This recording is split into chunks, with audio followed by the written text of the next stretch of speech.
Ahoy! Captain Benzie here, coming at you with another Intel Report, the series that looks at the units in Command & Conquer Rivals the same way my cat looks at dangling string, with a desperate need to sink her claws in. Get it? Sink? Because she's... If you enjoy this video, hit like on it. There are Intel reports for tons of the other C&C Rivals units on my channel if you're looking for more, and subscribe and ring the bell to know when new content goes live. I do love to hear your feedback, and I love talking about Command & Conquer Rivals, so come join us on the Gaming Galleon Discord. Finally, I have a Patreon if you want to be amazingly awesome and help support this channel. Today we are looking at the latest unit to join the Nod arsenal, the Fanatics. The Nod Fanatics are hand-picked squads of the most zealous Nod foot soldiers. They are charged with carrying Nod's colours into battle, dreaming of inspiring their comrades by sacrificing themselves. Before we begin, forget everything you thought you knew about Fanatics from their accidental leak. They're quite different. Fanatics are infantry, built from the hand of Nod. They move at an average speed and are armed with quick-firing handguns that make them surprisingly effective at taking down enemy infantry, especially units like missile squads and grenadiers that don't really do much back. Per model, their health and damage are somewhere between militants and flame troopers, but to look at only their damage output or their health would be to miss the point of Fanatics entirely. You see, when Fanatics die, they give a buff to all adjacent friendly units. This buff increases attack speed and movement speed for a few seconds, and please note that this triggers not when the unit dies, but individual Fanatics in the squad. As such, when one Fanatic dies, it buffs every friendly unit near it. It should be noted that the Fanatic squad does not benefit from their own buff, but they can pass the buff to other Fanatic squads.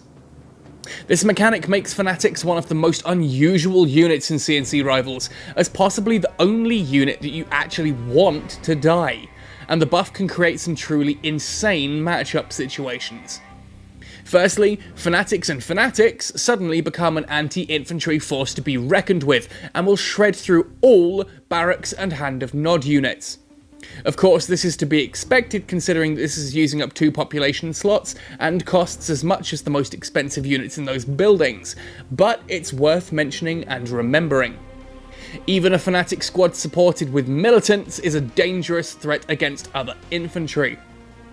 Now, I've said before that Oksana's fanaticism ability doesn't change the outcome of a matchup, it just speeds up the conclusion. In a 1v1, a unit that would win wins faster, but units that would lose, like flame troopers against defending shockwave troopers, will still lose, having dealt the same amount of damage. It just happens faster. The Fanatic buff, however, this changes matchups in the same way as Jackson's heroic charge, which is to say that it can swing fights into your favour. Now, a key example of this is the Banshee. Normally an attacking Banshee would lose to a defending one, but if you get the Fanatics buff onto a Banshee, it becomes terrifyingly quick moving and blasts defending Banshees clean out of the sky. This buff can make units win in matchups they would normally lose in. Now, of course, I can't possibly list them all here, but if a unit normally loses a matchup but it's close, then the Fanatic buff should be able to push it over into winning territory. Now, whilst Fanatics are fairly useful for dealing with non-anti-infantry infantry, try saying that 10 times faster, like Grenadiers or Laser Squads, if this is all you want them for, you're going to be better off with just militants or alternatives like the Venom or Buggy. Understanding and learning how to best utilise the Fanatics buff is the key to using Fanatics effectively. You will need to learn how and when to use this. Try letting your Fanatics take a teeny bit of damage from enemy units they pass, to pass the buff onto nearby squads. Either run the Fanatics towards the unit you want to buff with enemy units firing at the Fanatics, or bring the unit you want to buff close, just in time for the buff to pop. Remember, the Fanatic buff gives a movement speed increase too, so buffed units can then reposition quickly. Facing Fanatics is fairly easy at surface level. Any anti-infantry unit can remove them, whether this be snipers, drone swarms, or APCs.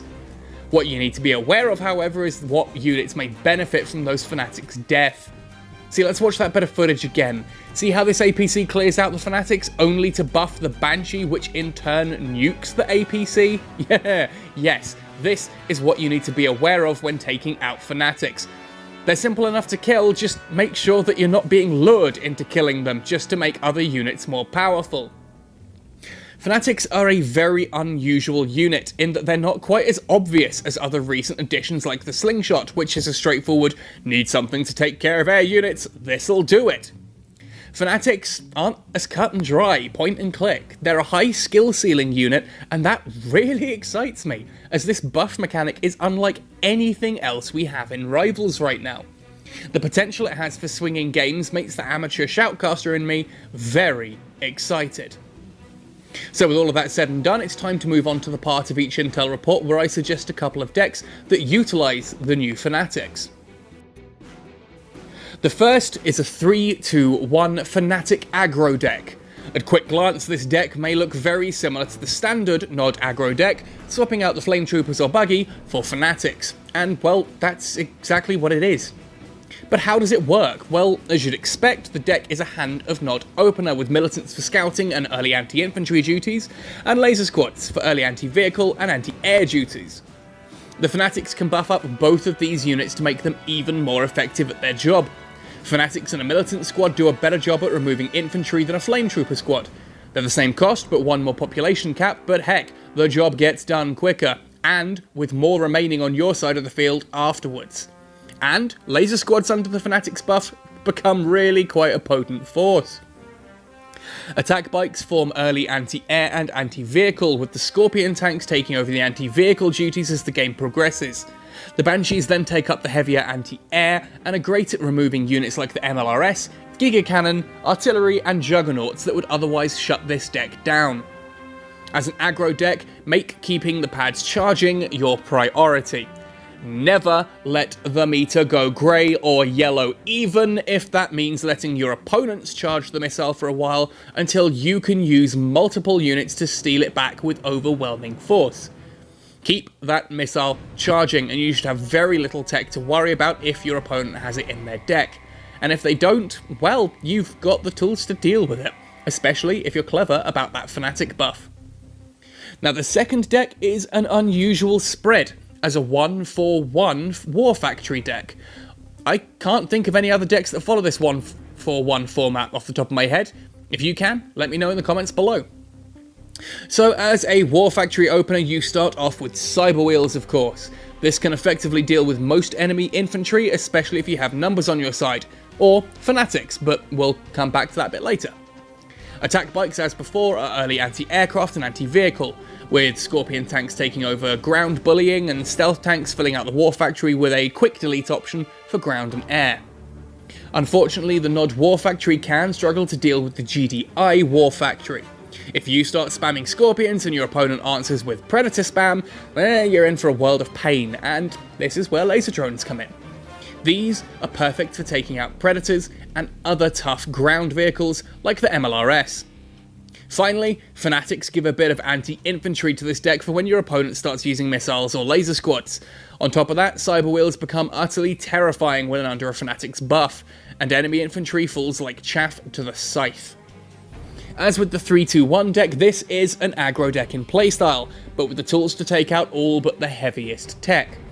Stop them getting tech out onto the battlefield by always having the pads charging, and you'll be absolutely fine. Now we come to that part in every intel report where I shoutcast a replay featuring the new unit in action, in a kind of live fire exercise. This particular replay is one of my favourites that I've ever watched, certainly that I've ever cast, and I'm sure you'll see why. Anyways, without further ado, let's jump right in. In this particular replay, we have Jade Zion on the left-hand side running the Fanatic Aggro deck. On the right-hand side, Jen Solos is running a War Factory opening variant of the Jade Chem deck.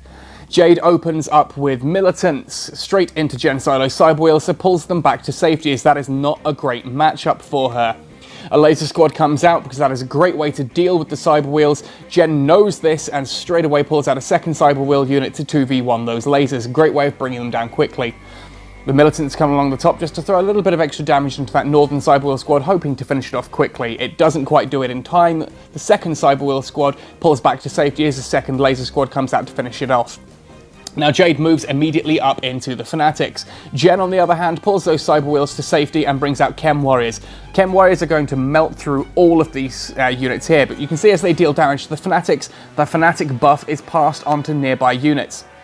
In fact, the Chemical Warriors take a significant amount of damage because of that boost, and the second Fanatic squad there quickly finishes off that last Chem Warrior before going down to the second Chem Warrior squad.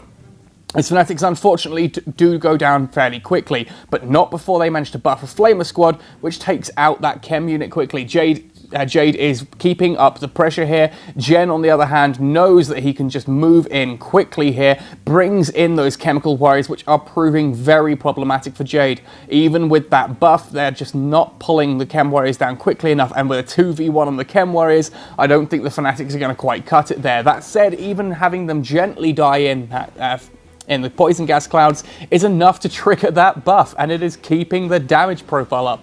A bike squad will not die quickly to the Chemical Warriors, but will hold that pad quite nicely while the Fanatics come in to finish those off. However, a second Chemical Warrior squad in the top is going to be problematic. That pad is not going to stay Jade's for long, and suddenly we find ourselves in the situation where Jen is now charging up the missiles himself. 1 blue pad, 1 contested pad, 2 blue pads, 2 contested, 1 blue. There goes that first missile in Jen Solo's favor. Things are swinging back and forth here. Jade is bringing out units, gradually moving them in unison to... Oh, here comes a catalyst missile. Oh, nice big explosion, but I do feel that's left the pad fairly open for Jade to take advantage of. 2 Fanatic squads move in. Any damage from those Cyber Wheels is going to cause them to buff the other. Jade therefore moves the Fanatic squads north to deal with those chems. That buff suddenly pulls in that extra bit of damage, which is enough to take them out. That last Chemical Warrior, last Fanatic going down, buffs the new units of Fanatics. And here you can see how absolutely incredible this buff can be if you time it right to pass that buff onto the units that you need.